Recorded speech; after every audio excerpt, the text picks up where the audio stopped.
સમાધિ દ્વારા બેના લક્ષણો રૂપો જે કંઈક છે એ સમાધિ દ્વારા જાણ્યા. બાકી તો નોખા પડી શકે બધું.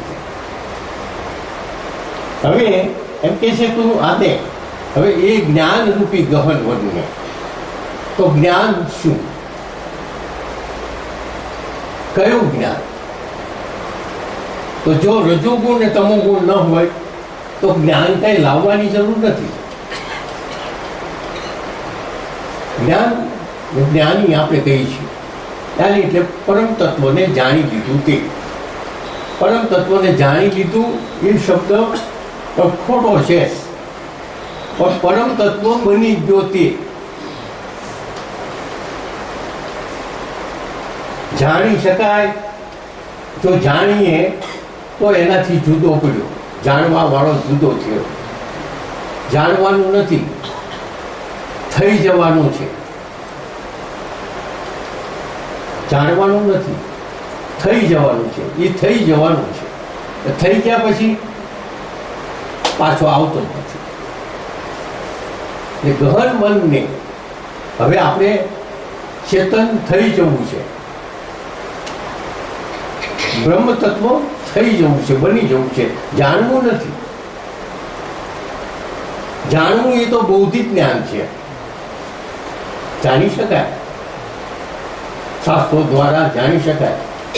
પણ જાણવું એ બૌદ્ધિક જ્ઞાન છે. થઈ જવું એ પોતાનું અસ્તિત્વ, હાલનું જે અસ્તિત્વ છે એ અસ્તિત્વ મટાડી દેવું અને એમાં ભળી જવું.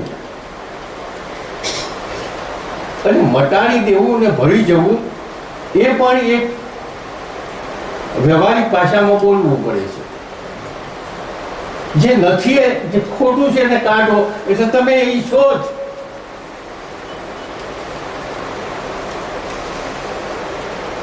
ભળવાની ક્રિયા પણ નથી. અસ્તિત્વ મટાડવાની ક્રિયા તો ખોટું છે એને મટાડવાની છે. એ વાત આખી વાત જુદી છે. ભળવાની વાત, પરમાત્મામાં ભળી જવું એવું ને એવું નથી. ભળે કોણ? પહેલા તમે નોખા હોય તો, આપણે નોખા હતા તો ભળી. નોખાની તો ભ્રાંતિ છે. આપણે નોખા છીએ પરમાત્માથી, એ નોખાની તો માત્ર ભ્રાંતિ છે. પણ એ જે ભ્રાંતિ છે એ ભ્રાંતિ છે એનું જે આવરણ છે એ આવરણ હટાવવાનું છે. માત્ર આવરણ છે એ આવરણ હટાવ છે. આપણે એ સ્વરૂપમાં છીએ. કારણ કે મેં વાત કરી કે એક તત્વ જે છે એ મુખ્ય છે, બાકીનું જે છે એ અનિત્ય છે. આપણે અત્યારે એમ માની લઈએ કે હું શરીર છું, હું અહંકાર છું, હું આ બધું કરું છું, મેં આ બધું બનાવ્યું, મેં હવે હું આ કરું છું, હવે આ કરીશ. તો એ તું કરીશ તો તારું શરીર કેટલો ટાઈમ એને ભોગવીશ, કેટલો ટાઈમ તારું થોડું શરીર જે છે તે પ્રકૃતિથી છે. પછી તું એમ કે મારું જીવાત્મા, તો એ કેટલો ટાઈમ? જે જ્ઞાન થાય છે ત્યારે એનો નાશ થઈ જાય છે. શરીર એનો શ્વાસોશ્વાસ પૂરા થાય ત્યારે એનો નાશ થાય, અને જ્ઞાન થાય ત્યારે સૂક્ષ્મ શરીરનો નાશ થાય. પછી રહ્યું શું? છેવટે તું કોણ રહ્યો? બચ્યું શું? શરીરનો નાશ થાય છે અને ત્યાર પછી આ સૂક્ષ્મ શરીરનો લય થાય છે. જ્ઞાન થાય ત્યારે બેનું જ્યારે અસ્તિત્વ ન હોય ત્યારે તું શું છો? જે નિત્ય છે તે, જે સચિત આનંદ સ્વરૂપ છે તે એ છે. બાકીનું તો આ બધું તો હવે ક્રમ છે. કેટલાય આવી ગયા, કેટલાય જન્મમાં, કેટલાય મહાપુરુષો, કેટલાય પેલા અને કેટલા ખોટા માણસો કે જે કેટલાય લડાઈ કરી ગયા, કેટલા મરી ગયા. અને એ ક્રમ તો એમનામ ચાલ્યો જ જાય છે. પણ એમાંથી જો આપણે શું છીએ ખરેખર, અને આપણે છેલ્લે શું બનવાનું છે, ત્યાં સુધી આ ભટકવાની જે ક્રિયા છે એક જન્મ પછી બીજો જન્મ, બીજા જન્મ પછી ત્રીજો જન્મ. એક પાછા દરેક જન્મે કંઈ મનુષ્ય થવાનાથી એવું નથી. એ કર્મના સિદ્ધાંતો પ્રમાણે કયા કયા શરીરો મળશે અને મનુષ્ય શરીર જ્યારે મળશે ત્યારે જ આ બધું વસ્તુ મળશે. જ્યાં સુધી મનુષ્ય શરીર પાછું નહીં મળે તો વળી પાછા પશુઓમાં કાં દેવોમાં અનિષ્ટ કર્મ, સકામ અનિષ્ટ કર્મ કર્યા હોય બધા તો એ પશુ યોનિઓમાં જાય. શુભ કર્મ કરતા ભાવથી કર્યા હોય, ફળની ઈચ્છાથી કર્યા હોય તો દેવ યોનિમાં જાય. તો અશુભ કર્મ કર્યા છે એ જ્યારે પૂરા થાય ત્યારે પાછો મનુષ્ય થાય. શુભ કર્મ કર્યા છે એ પૂરા થાય એટલે પાછો મનુષ્ય થાય. તો આપણે અત્યારે જે કંઈક ગયા જન્મોમાં કંઈક એવા સારા કર્મ કર્યા છે એટલે મનુષ્ય થયા. હવે મનુષ્ય શરીર માટે જ મુક્તિ મળે. મનુષ્ય શરીર માટે દેવોને પણ જો મુક્તિ મેળવવી હોય તો મનુષ્ય થવું પડે. કારણ કે એને શુભ કર્મો કર્યા છે એ વાપરવા માટે દેવો ગયા છે. શુભ કર્મો વપરાય છે અને એ ખલાસ થશે એટલે પાછા મનુષ્ય થશે.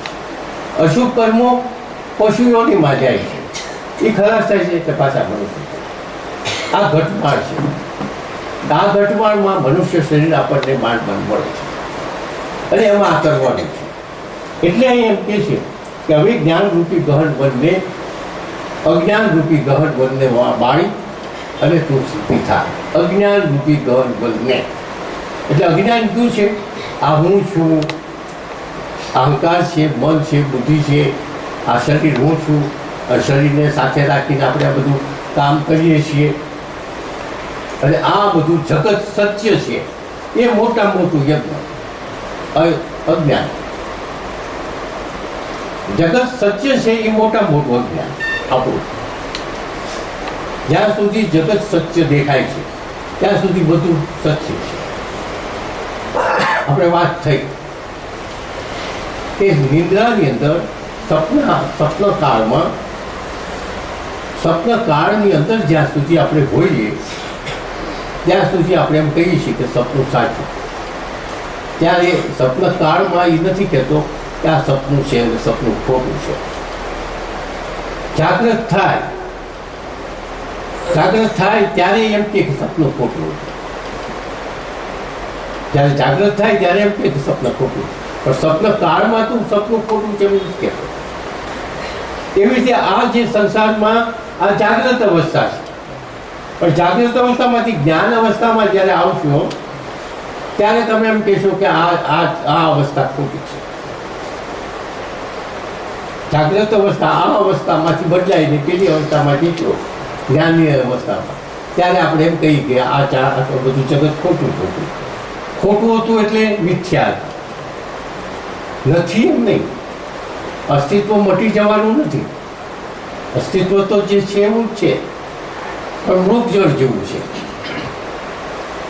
એ મૃગજળ જે છે એ મૃગજળ આપણને દેખાય છે, દેખાવા માટે સાચું છે. આંખ પણ છેતરાય છે એ છે, પણ આપણે એટલું જાણીએ છીએ, આપણને મૃગજળનું જ્ઞાન છે કે મૃગજળ આપણને તરસ છીપાવશે નહીં. મૃગજળ આપણને તરસ છીપાવશે નહીં. પણ હરણ એને એ મૃગજળનું જ્ઞાન નથી એટલે એ મૃગજળ પાછળ દોડે છે તરસ છીપાવવા, અને માણસ નથી દોડતો. એવી રીતે જ્ઞાની માણસ સંસારને મૃગજળ જેવું જોવે છે અને અજ્ઞાની માણસ હરણ જેવું જોવે છે. અજ્ઞાની માણસ છે હરણ જેવું જોવે છે, જ્ઞાની માણસ સંસાર. આ વાત છે કે જ્યાં સુધી એ સ્થિતિ નહીં થાય ત્યાં સુધી આપણે આ સ્થિતિમાં રહેવાના. પણ એ સ્થિતિમાં લાવવા માટે અહીં એમ કીધું કે તું ગહન વનને બાળ, અજ્ઞાન રૂપી ગહન વનને બાળ. અજ્ઞાન રૂપી ગહન વનને બાળવા માટે સાધનાઓ કરવી પડશે. આ વળીને ગમે ત્યાં આ 5 દિવસથી આ જ ચાલે છે આપણી વાત કે સાધના વગર અજ્ઞાન ટળશે નહીં. હું કોણ છું એ જાણવા માટે તમારે જે પડળ છે એ જાણ ખોલો. હું જે સાચો હું છે એ હું છે જ. હુંમાં જ છીએ આપણે બધા. હુંની અંદર જ આપણે આ બધું એક શરીરધારી જે કંઈક છે, અહંકાર છે, મન બુદ્ધિ છે, એ બધું એક હુંની અંદર ફરી ગયું છે.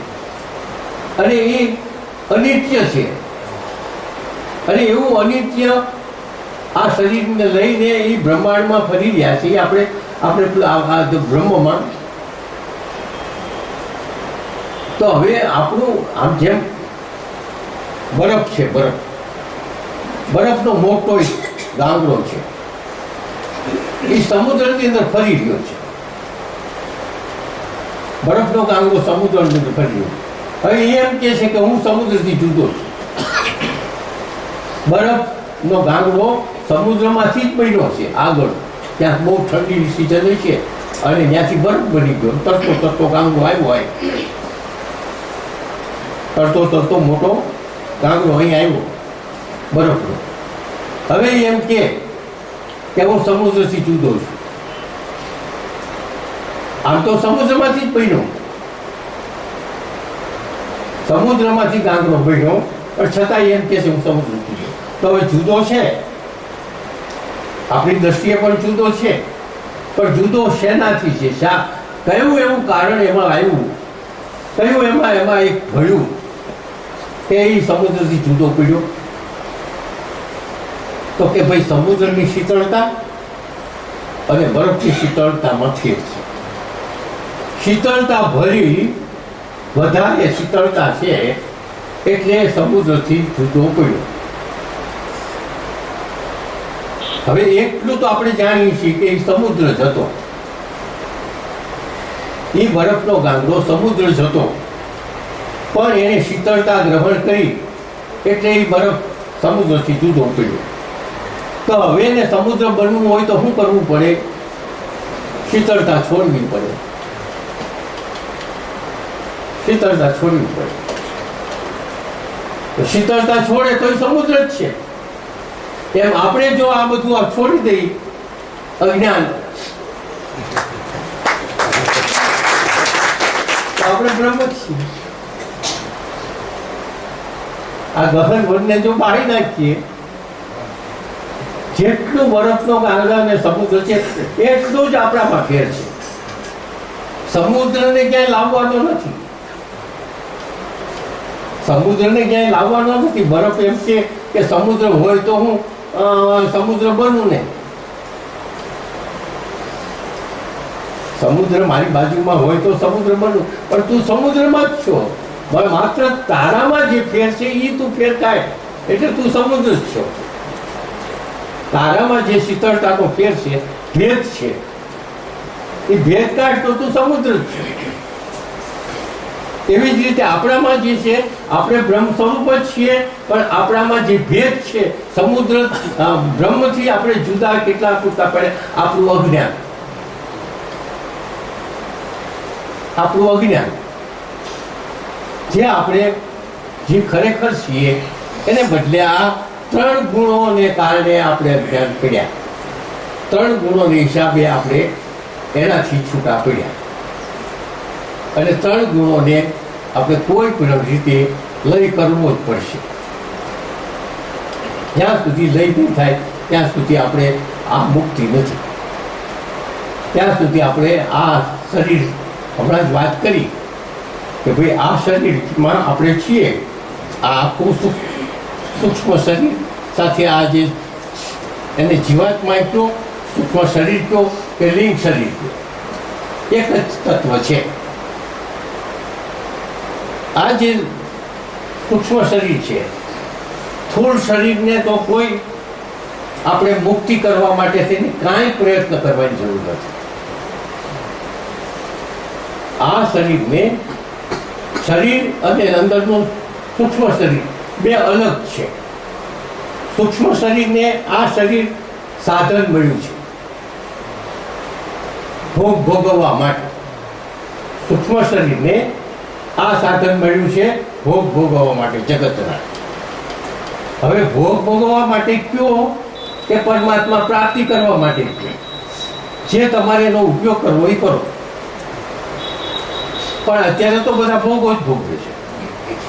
પરમાત્મા પ્રાપ્તિ કરવી હોય તો આ શરીર ઉપયોગી છે, અને ભોગો ભોગવા હોય તો એ શરીર ઉપયોગી છે. પણ આ શરીર હવે ભોગો માટે કે પરમાત્માની પ્રાપ્તિ માટે આ શરીર મળ્યું, તો એ શરીર માટે થઈને આપણે પરમાત્માની પ્રાપ્તિ કરી છે. પણ આ શરીર મુક્તિ માટે થઈને આને કાંઈ પણ કરવું પડતું નથી. શરીરને મુક્તિ કરવા માટે કોઈ સાધના કરવી પડતી નથી, કારણ કે આ જીવાત્મા શરીર છોડીને બીઓ જાય. શરીર વાટે થઈને જે જીવાત્માએ કર્મનું સંચિત કર્મોનું બંધન છે એ શરીરને નથી, એ જીવાત્માને છે. જે આપણે કર્મો કર્યા છે અને એ શરીર વાટે થઈને કર્મો કર્યા છે, પણ શરીરે વાટે થઈને કર્યા છે, પણ એનો જવાબદાર તો આ અહંકાર છે, મન બુદ્ધિ ચિત્ત. એનો જવાબદાર જે કંઈક ખોટા કર્યા સાચા કર્યા, એ જે કંઈક બધા કર્મો કર્યા, એ કર્મો કરનારનો જે જવાબદાર છે એ આ છે. હવે એ જવાબદાર છે, એ નીકળી ગયો, એ અંદરથી નીકળી ગયો, વાહે બચ્યું શરીર. પણ શરીર પાસે તો કરાવડાવ્યું, તો કરાવ્યું આપણે ગાડી લઈને આપણે જાતા હોઈએ અને એમાં કૂતરું દબાઈ ગયું, તો સજા કોને થાય? પાપ કોને લાગે?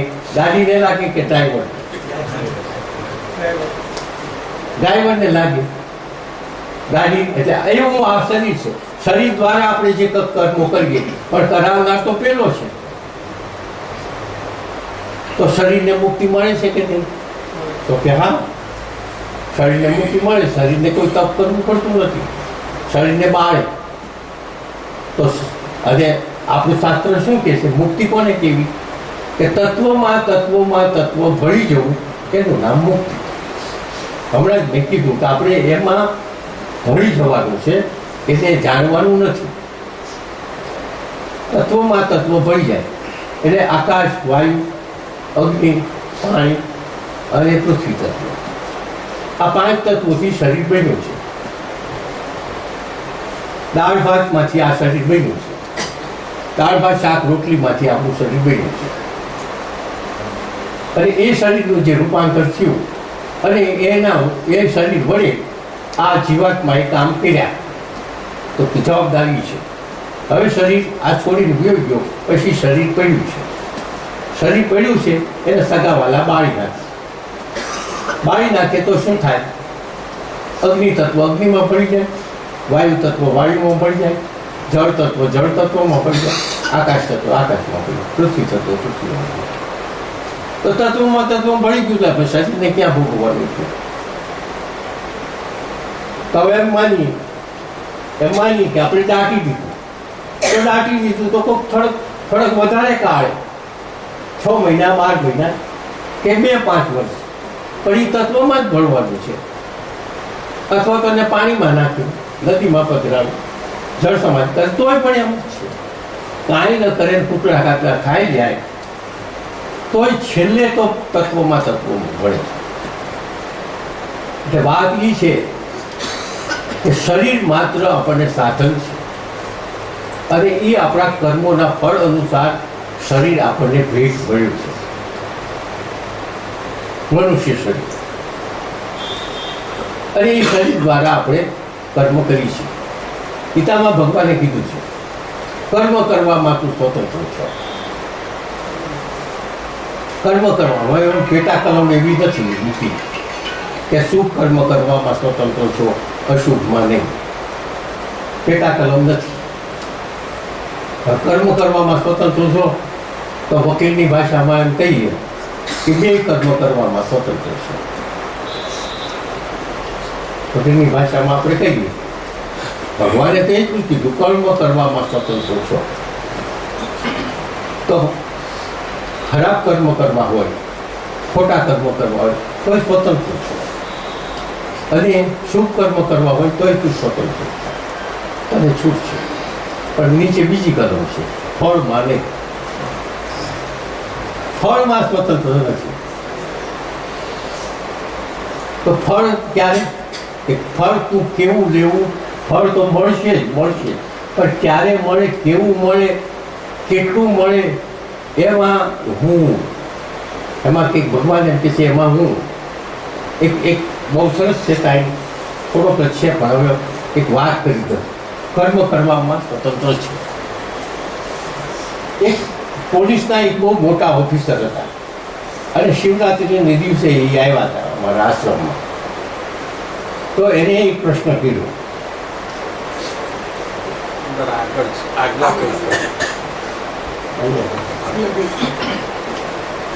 એને એક પ્રશ્ન કર્યો કે મોહમ્મદ ગિઝની હતો અને મોહમ્મદ ગિઝનીએ સોમનાથ લૂંટવા આવ્યો. હા,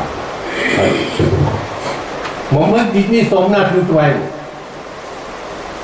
તો એ ઠેઠ ઉત્તર ભારતથી ઠેઠ દક્ષિણ સુધી આવ્યો. તો એ વખતે દેશી રજવાડાઓ ઘણા હતા. એ બધા રાજાઓ રજપૂત હતા અને રજપૂત રાજાઓ શિવના ઉપાસક હતા. તો એ શિવે એ રાજાઓને એવી કેમ પ્રેરણા ન કરી કે એને અટકાવ્યા નહીં? શિવ જો ખરેખર શિવ હોય અને સાચા શિવ હોય તો આ ભાંગવા જાય છે, તો આ રાજાઓને પ્રેરણા કરવી જોઈએ. તો કેમ કરી નહીં? એક પ્રશ્ન. બીજો પ્રશ્ન, એ ઠેઠ ત્યાં પહોંચી ગયો મોહમ્મદ ગિઝની સોમનાથ જઈને ત્યાં એક ભીમદેવ કરીને રાજા હતો. તો રાજાને તો પોતાનું રાજ્ય સાચવવું હતું અને સોમનાથ એના રાજ્યમાં હતું, એટલે એની પાસે લશ્કર હતું અને એ લડ્યો. પણ એ લડ્યો પણ કપાણ મર્યો. તો સોમનાથ દાદાએ કેમ એને મદદ ન કરી? સોમનાથ દાદા એને કેમ મદદ ન કરી? ઠીક છે, પછી એ જવા દો. પછી એમ કે આ બીજો પ્રશ્ન. ત્રીજો પ્રશ્ન, એમાં કેટલાય બ્રાહ્મણો હતા અને બ્રાહ્મણોએ રક્ષણ માટે થઈને, મંદિરનું રક્ષણ માટે થઈને એ પણ લડ્યા અને કેટલાય બ્રાહ્મણો કપાણા અને એ જનોઈનો ઢગલો કર્યો. એટલા બ્રાહ્મણ મળ્યા. તો આવા બ્રાહ્મણો મળ્યા, પૂજા પાઠ કરવા વાળા. આવો રાજા મળ્યો તો એને લૂંટી ગયો અને એટલી બધી લૂંટ કરી કે બધું જે ઝવેરાત ને સારા પવિત્ર સાધનો એ બધા લઈ ગયો. એ હેમખેમ ગયો ને કાંઈ ન થયું. અને એ ત્યાં ગયો, પછી એને મસ્જિદ બનાવી અને એમાં આપણા જે પવિત્ર વસ્તુઓ હતી એ એણે મસ્જિદના પગથિયા ઉપર ચોડી અને પછી એના ઉપર પગ દઈને રોજ નમાઝ પઢવા જતો. આ મોહમ્મદ ગિઝની. તો આને કેમ કાંઈ ન થયું? આ પ્રશ્ન એક અધિકારીનો હતો. મેં કીધું કે હું તમને તાત્કાલિક તો નહીં મોકલું, પણ લખીને મોકલીશ. પછી ઘણા સામે મેં લખ્યું કે મોહમ્મદ ગિઝની વ્યક્તિ હતી. ગીતામાં કીધું છે કર્મ કરવાની તને સ્વતંત્રતા છે. જો એને કોઈ પણ પ્રકારથી અટકાવે તો ગીતા ખોટી પડે. કર્મ કરવાની સ્વતંત્રતા છે, ગમે તે હિન્દુ હોય કે મુસલમાન હોય. કારણ કે ગીતા તો આખી પૃથ્વી ઉપર દરેક મનુષ્યને ગીતાનો બોધ છે. મુસલમાનને નથી, હિન્દુને નથી, એવું નથી. તો એક વ્યક્તિ છે, ગીતાની દ્રષ્ટિએ એક વ્યક્તિ છે અને કર્મ કરવાની સ્વતંત્રતા એને આપી છે. હવે જો એને અટકાવે તો ગીતા ખોટી પડે. પણ બીજું વાક્ય છે ફળમાં નહીં, ફળ તો હું દઈશ. તો એને કીધું કે ફળ ક્યારે મળ્યું? મળ્યું કે નથી મળ્યું આપણને ખબર નથી. તો ફળ મળ્યું. હવે એમાં એમ છે ગીતામાં કે ફળ ક્યારે દેવું, કેટલું દેવું, એ તો મારી સત્તાની વાત છે. તો ફળ દીધું તો ફળ દીધું હવે જોઈએ આપણે. મેં લખીને દીધું છે ને. એ જ્યારે આઝાદી થઈ અને ભારત આપણામાં આવ્યું અને વલ્લભભાઈ પટેલ પહેલા ગૃહપ્રધાન બન્યા. ગૃહપ્રધાન બન્યા એટલે એને પહેલું કામ એ કર્યું કે રાજ્યનું એકીકરણ. જેટલા રાજા હતા ફરી 3 પેઢીમાં પણ એ જ જીવ આવેલા કરવલ. 300 વર્ષ થઈ ગયા કે 400 વર્ષ થઈ ગયા.